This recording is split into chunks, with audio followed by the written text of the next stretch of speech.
Hello dear student. आज हम जो आपका पहला लेसन है SST 9th क्लास का है, हिस्ट्री पोर्शन हम लेकर चल रहे हैं और उसके अंदर हम पढ़ने लग रहे हैं फ्रांस की क्रांति।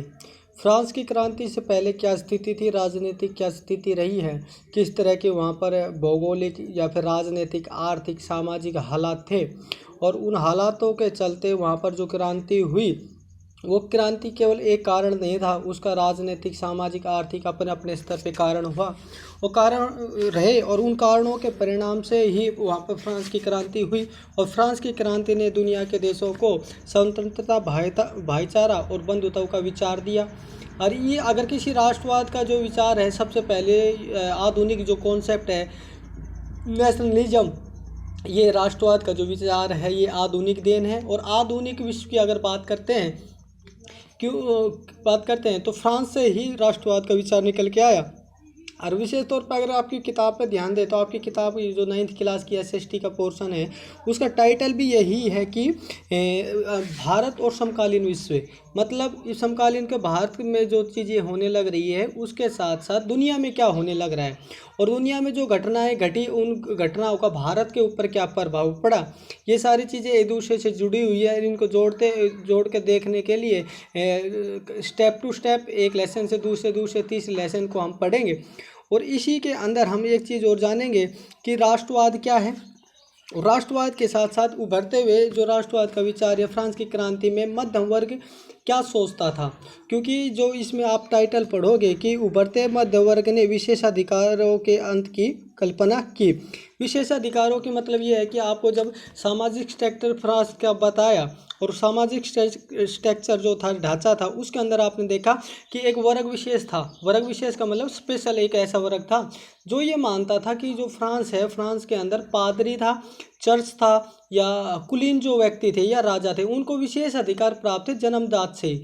और जो निम्न समाज था, जो मजदूर थे, किसान थे, भूमिहीन लोग थे, काश्तकार थे, उनको कोई जन्मजात से अधिकार नहीं थे, उनके शोषण किया जाता था। अगर आर्थिक पक्ष की बात करें तो गरीब जनता को जो तीसरे वर्ग में शामिल थी उनको राजा को और चर्च को टैक्स देना पड़ता है, जिसको टाइल और टाइद के नाम से जानते हैं।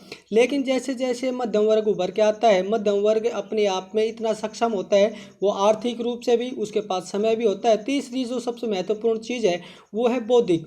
उनका बौद्धिक स्तर, उनके सोचने का नज़रिया अलग होता है और समाज में जिस तरह की कुरीतियाँ होती हैं उनको बदलाव के लिए वो साहित्य के माध्यम से, आंदोलन के माध्यम से, विचारों के माध्यम से समाज का बदलाव करते हैं। और जो ढांचा कायम है, जो दोषपूर्ण है, उसको बदलने के लिए वो पहल करते हैं और उसी के बारे में आज हम पढ़ेंगे।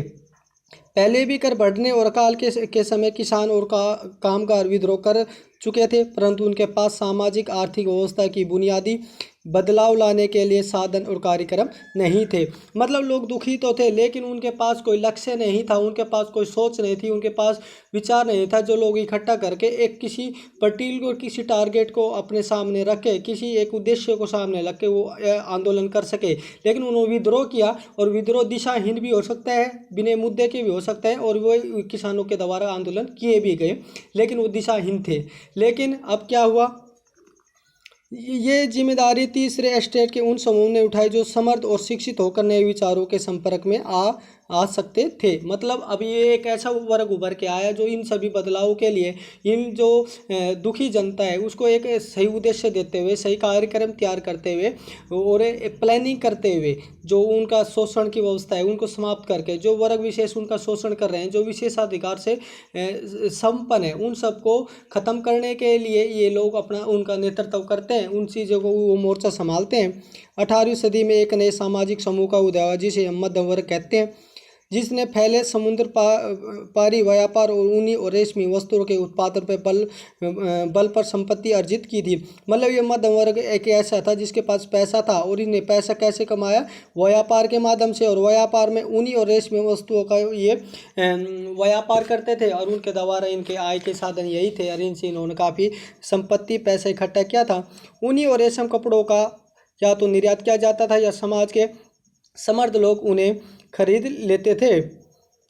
तीसरे स्टेट इन सौदागरों और निर्माताओं के अलावा प्रशासनिक सेवा व वकील जैसे पेशेवर लोग भी शामिल थे। मतलब ये जो तीसरे वर्ग में इसमें कौन कौन थे, इसके अंदर पेशेवर प्रशासनिक सेवा और साथ साथ ऐसे लोग थे जो बौद्धिक स्तर पर बहुत मजबूत थे, वकील जैसे लोग, वे सभी पढ़े लिखे थे और उनका मानना था कि समाज में किसी भी समूह के पास जन्मजात विशेषाधिकार नहीं होना चाहिए। इन लोगों का मानना था कि जो व्यक्ति पैदा हो गया और उसको कोई विशेषाधिकार प्राप्त हो गए, इस तरह की जो व्यवस्था है ये गलत है और इन व्यवस्थाओं को बदलना चाहिए।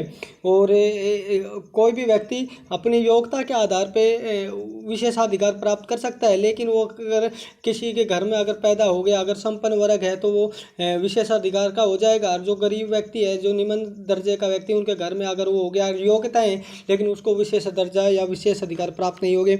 इस तरह की व्यवस्थाओं के खिलाफ उन्होंने आवाज़ उठाई। किसी व्यक्ति को सामाजिक हैसियत का आधार उसकी योग्यता होनी चाहिए, कि मतलब जिस व्यक्ति में क्वालिटी है, जो योग्य है, जिसको क्वालिफिकेशन है, वही व्यक्ति उस चीज़ के लिए दावा कर सकता है और वही चीज़ उसको मिलनी भी चाहिए। स्वतंत्र, समान नियम और समान अवसरों के विचार पर आधारित समाज की यह परिकल्पना जॉन लॉक रूसो जैसे दार्शनिकों ने की। जिस प्रकार अगर भारत की बात करते हैं, जागृति की बात करते हैं, तो यहाँ पर राजा राम मोहन राय और यहाँ पर विवेकानंद, स्वामी दयानंद सरस्वती, रोमेश समरदस, महात्मा गांधी, रविन्द्रनाथ टैगोर जैसे विद्वान हुए। उसी प्रकार फ्रांस में बदलाव के लिए या अधिकारों के लिए अगर कोई आंदोलन का काम कर रहा है, लोगों को संगठित या जागरूक करने काम कर रहे हैं, तो ये दो व्यक्तियों का नाम आया, जॉन लॉक और ज्या जाक रूसो जैसे दार्शनिकों ने प्रस्तुत की। अपने टू ट्राइजेज ऑफ गवर्नमेंट में जॉन लॉक ने उन्होंने एक किताब लिखी। ये वेरी इंपॉर्टेंट क्वेश्चन है बच्चों, ये किताब पूछा भी जाता है। जॉन लॉक ने राजा के दैवीय और निरंकुश अधिकारों के सिद्धांत का खंडन किया। मतलब इन्होंने जो अपनी किताब लिखी उसमें ये कहा कि जो राजा को दैवीय अधिकार, राजा को सभी अधिकार जो दिए गए हैं और वो निरंकुश है, वो कुछ भी कर सकता है, इस तरह का जो नियम समाज में बनाया गया ये बिल्कुल गलत है, ये बदलना चाहिए। और इनका उसने मानने से इनकार किया, इनका इसने विरोध किया, इन्हें इस चीज़ का खंडन किया। रूसो ने इस विचार को आगे बढ़ाते हुए जनता और उनके प्रतिनिधियों के बीच एक सामाजिक अनुबंध या सोशल कॉन्ट्रैक्ट, जो इस किताब का नाम है बच्चों, ये किताब का नाम सामाजिक अनुबंध सोशल कॉन्ट्रैक्ट पर आधारित सरकार का प्रस्ताव रखा। मतलब एक तरह की सरकार के बारे में, संसदीय सरकार के बारे में रूसो ने कहा। एक और व्यक्ति हुए जिनका नाम था मांतेस्कू ने एक स्पिरिट ऑफ लॉज, मतलब स्पिरिट का मतलब आत्मा और लॉज का मतलब कानून, मतलब कानून की आत्मा करके इन्होंने एक किताब लिखी। और इसके अंदर ये जो रचना की, ये जो पुस्तक लिखी, इसके अंदर इन्होंने वर्णन किया कि विधायिका, कार्यपालिका और न्यायपालिका, ये तीन तरह की, जब अब किस संसदीय व्यवस्था की बात करते हैं या लोकतंत्र की बात करते हैं, जो जनता में सबके समान अधिकारों की जो बात करने वाली एक राजनीतिक व्यवस्था है, उसके अंदर आपने देखा हुआ एक कार्यपालिका होती है, विधायिका और एक न्यायपालिका। तो इस संसदीय प्रणाली या इस तरह के विचार सबसे पहले रूसो ने ही, मांतेस्कू ने अपनी किताब के अंदर रखे और लोगों के सामने ये चीज़ें प्रस्तुत की कि इस तरह की व्यवस्था अगर होगी और सत्ता का विभाजन इस तरह का किया जाएगा तो किसी का किसी प्रकार का कोई शोषण नहीं होगा, ये व्यवस्था कायम होनी चाहिए।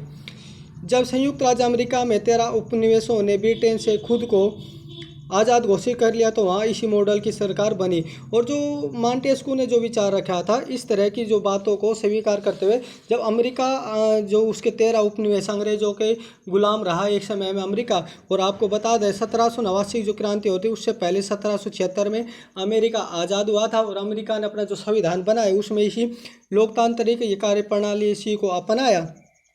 फ्रांस ने राजनीतिक चिंतकों के लिए अमेरिका संविधान और उसमें दी गई व्यक्तिगत अधिकारों की गारंटी प्रेरणा का एक महत्वपूर्ण स्रोत थी। मतलब जैसे ही अमेरिका आज़ाद हुए, उन्होंने इस तरह की व्यवस्था कायम की, तो फ्रांस के लोग या यहाँ के दार्शनिकों ने ये माना कि जिस प्रकार की व्यवस्था अमेरिका में की जा सकती है, हर व्यक्ति को अधिकार दिए जा सकते हैं, तो इस तरह की व्यवस्था इस तरह की व्यवस्था फ्रांस में क्यों नहीं हो सकती। तो उनके पास एक मॉडल हो गया और उस मॉडल के आधार पर उन्होंने अपने इन चीज़ों को लोगों के सामने रखा।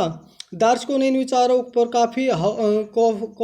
काफ़ी हाउसों और सैलून की गोष्ठियों में गर्मा गर्म बहस हुआ करती थी। मतलब अब लोग इन विचारों से प्रभावित होने लगे और जगह जगह जब भी वो बैठते थे, जहाँ चाय की दुकान पे वो बैठते थे या सैलून कपड़े की दुकान पे या कहीं पे गोष्ठी होती जहाँ बैठ के होती थी, वहाँ पर इन विचारों को चर्चा की जाती।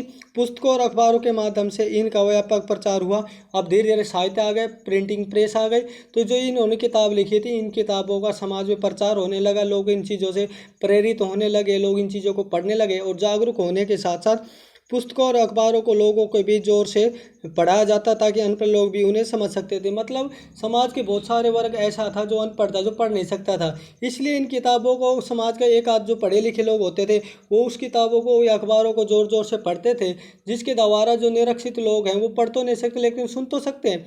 सुनने के साथ साथ वो उन चीज़ों से विचारों से प्रभावित होते हैं और इस बदलाव की बातों को करते थे। इसी तरह लुई 16वें द्वारा राज्य के खर्च को पूरा